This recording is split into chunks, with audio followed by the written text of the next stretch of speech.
Good morning. I'm Barb Rawson with Kirkwood Training and Outreach Services.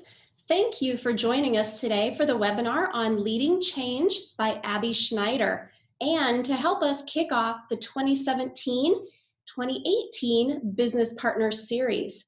Abbie is an expert in leadership development and learning design. She has also worked in higher education, nonprofit, corporate, and startup settings, all with one goal in mind: to advance organizations by developing individuals. Please welcome Abbie Schneider presenting on Leading Change. Thank you so much, Barb, and good morning, everybody. I'm happy to be with you today. So my husband and I just bought a house this summer, and we are just finishing a pretty decent sized renovation. We've had to paint every single surface of the house, and while hanging plastic sheeting over everything and taping every little last bit of trim, I really did start to wonder whether it was necessary.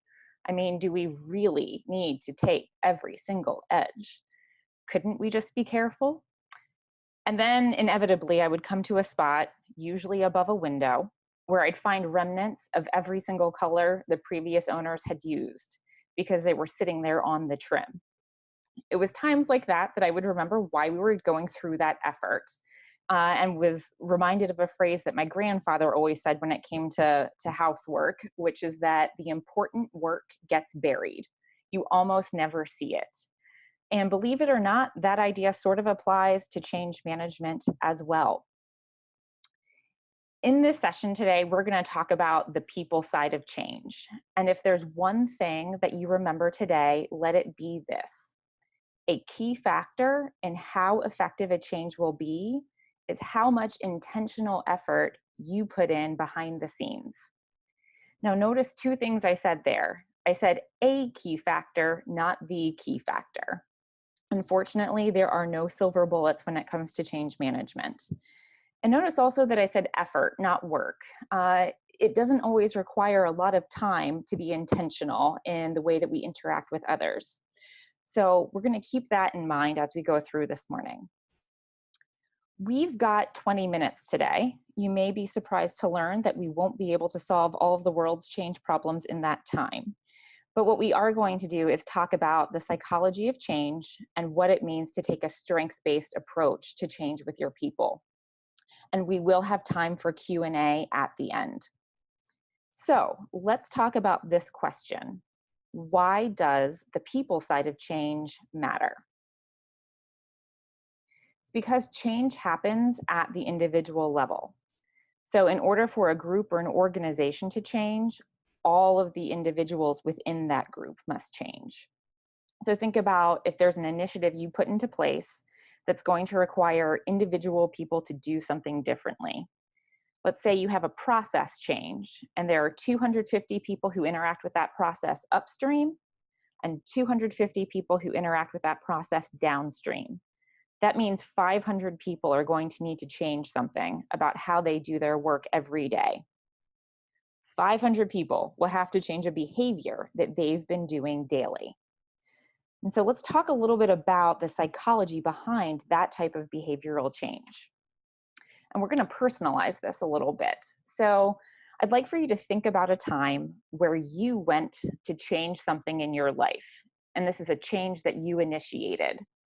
That can be anything from improving your health in some way, whether it's incorporating more physical activity, smoking cessation, getting more sleep, or maybe even moving to a new place. So we're going to walk through the psychology of personal change together. And as we do, you'll notice there are some questions along this wheel. I'd like for you to take a look at those questions on the screen and just think a little bit about your change and why you wanted to make it, why it made sense to you, why you wanted to do it, what you did to get ready. Think about when you actually started that change as compared to when you first had the idea, and then what happened and how it went. So this process of change, we all go through the same thing, and here's what it looks like. This area called pre-contemplation up at the top. This is a point at which we have no idea that there's a problem or that there is a behavior that needs to be changed. It's kind of the ignorance is bliss phase. And then when we get into contemplation, this is a point in time where we acknowledge that there may be a problem or there may be an issue or something that needs to change, but we're just not ready or sure that we want to make the change. So we're aware of it, we sort of get why it might make sense, but we're not quite to the point of necessarily wanting to do it yet.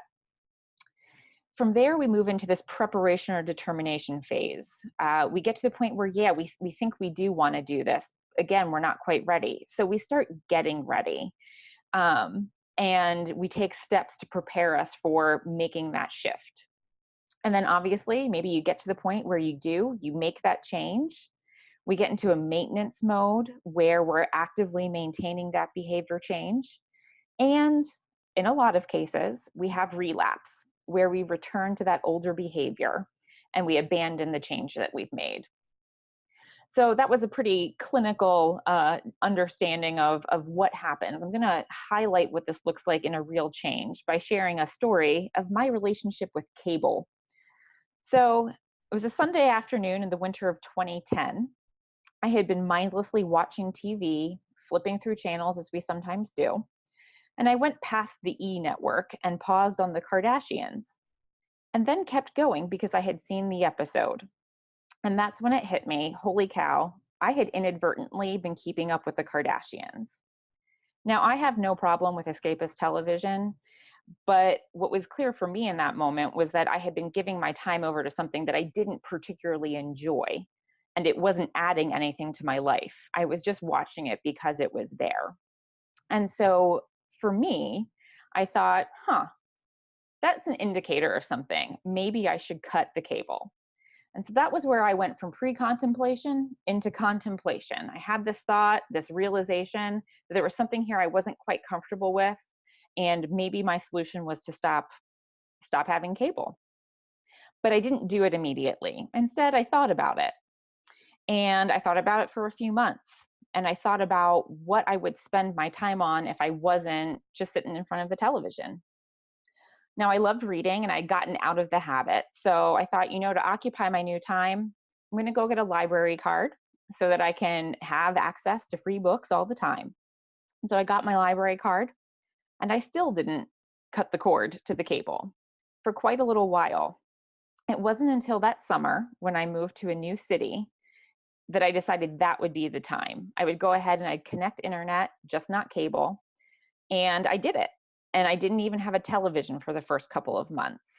So I made my preparation determination with the library books. I took the action when I moved, and then I maintained that behavior for a number of months until winter hit. And it was winter in the Midwest. So as you all know, there's a little less to do, and you don't necessarily want to leave the house. And it just so happened that a man knocked on my door one day to tell me about a great cable deal he had going. And I was back. I was hooked then. And since that time, I've been off and on, right? Relapsing at various points in my life for various reasons. Now, it's a little bit of a silly anecdote, but I share it and ask you to apply it to a personal change in your life, because here's the key message to think about. Change is hard, even when we know why we should do it, even when we want to do it, and even when we are actively choosing to do it. So think about how much harder it is when you don't understand why the change is necessary. You aren't motivated to make the change, and you really have no choice in the matter either. Yet this is how change is implemented in many companies. And the funny thing is, this process that we all sort of just walked through on our own and reflected on, it happens every single time we go to make a change. One of the reasons that making that change is so hard is because it isn't really a linear process. We move in and out, back and forth through these different phases. So this more clinical understanding that we've just been walking through has been built upon into a couple of really good frameworks for understanding change at work and in our everyday lives. But I wanted to give you that foundation of basic psychology that we're going through. So let's talk about these two sort of more modern approaches, more accessible approaches that work in life and at work. So on the left, we've got Chip and Dan Heath and the switch model. And what they describe change as a process with sort of three core concepts. This idea that our brains are like tiny little rational riders trying to lead these massive elephants that are our emotional brains. And the key to change in their model is that if we engage both the rational and the emotional brain, and then also take steps to shape the path to make change easier, we're more likely to have success. ProSci, on the right side of your screen, is the industry leader in change management, and they have what they call their ADKAR model. And just like the stages of change we walk through, just like Switch, they also acknowledge that change is individual. All change is individual, and that people need to have awareness, desire, knowledge, ability, and reinforcement to navigate change. So this is all the same stuff. And what's fantastic about understanding the psychology of change is that we're able to understand how we can influence it. Because the thing to remember is that while we all go through this common process when undergoing a change, we are all individuals with our own idiosyncrasies. So we may have different speeds that we go through these things. We may need assistance at different points. So while these frameworks are a really helpful guide to understanding what everyone goes through and the principles that we can apply, they don't spell out every single conversation that you would need to have with your team to navigate transition. When it comes to navigating resistance, and we do tend to resist change sometimes. When it comes to navigating resistance, if your team has used some assessments like StrengthsFinder or DISC or Real Colors or Myers-Briggs, things like that can give you some clues into ways to approach conversations with your team members, and some potential insights into how to support them through change processes. Because all of these things give insights into where people's needs, motivators, and strengths lie. And so those are things that we can really tap into to help make change a little bit easier or more accessible. And again, though all of these different assessments are a little bit different in their approach, the frameworks do have a lot of overlap. So we're going to talk a little bit about rolling with resistance. As we've talked about, people have different responses to change. We all move through the same process, but it may happen more quickly for some rather than others. And there are some people who are just really excited and energized by change, and there are some who are less so. So that also has some influence.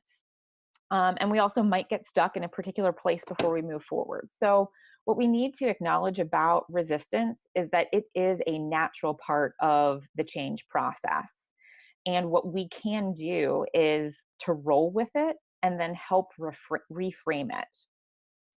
And when we talk about having a strengths-based approach to change, what that means is first, believing that your people are capable of change. And second, helping them to channel their strengths to be part of the change. Rather than feeling as though change is happening to them, we tap into what they bring and invite them to be part of it. Because more often than not, what can seem like resistance can sometimes just be strengths on overdrive. So let's share an example.